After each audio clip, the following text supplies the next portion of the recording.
point, I'll ask Dallas to come forward for 3 minutes to talk about why he's running for candidate for president-elect of AASA. Wow, how fitting it is to be in the nation's capital while we're starting a new process. Chris just whispered in my ear, Dallas, we're guinea pigs. I said, dude, you're exactly right. So good morning.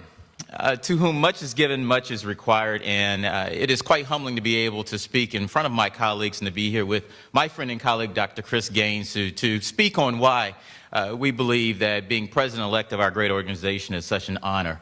You know, I thought a lot about how I can introduce myself to you, but you know what? My resume is very similar to all of you. Teacher, principal, assistant, superintendent, but now superintendent of the 25th largest school system in the country with 173 school centers and programs, 112,000 students and 21,000 employees. That's not why I want to be president-elect of this great organization. What I'd rather talk about, though, is what keeps me up at night. And it's probably the same thing that keeps many of you up at night, and how we as a collective voice as superintendents can solve this issue together. Now, if I'm honest, I'd have to admit to you that last week was a pretty tough week for me. It was a tough week for me not only as an African-American male, not only as a son, but most importantly as a father.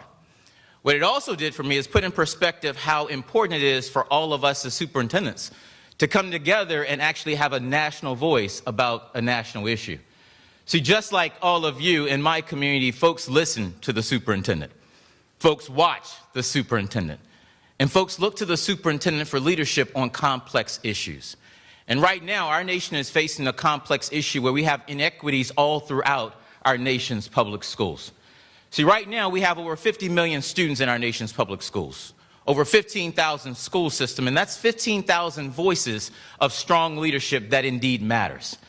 I don't know about your community, but I know in my community, we still can predict achievement based on race and poverty. And I know that as we move forward as a country, that cannot continue to be the case. But I also know that because of the strong history, over 150 years of AASA, with one collective voice, we can have a national conversation about legislation at the state and national level that needs to exist to make sure we combat poverty and race as predictors of achievement in our school systems. We can't do this, though, as individuals, because as you know, when we talk as individual voices, people want to throw darts at individuals. But I also know that if we come together, as AASA has done on so many different levels, we can have a collective voice and make sure that every single kid, regardless of race, ethnicity, gender, socioeconomic status, English language status, or disability status, will have the same level of educational experience that we expect and that we do get for our own kids.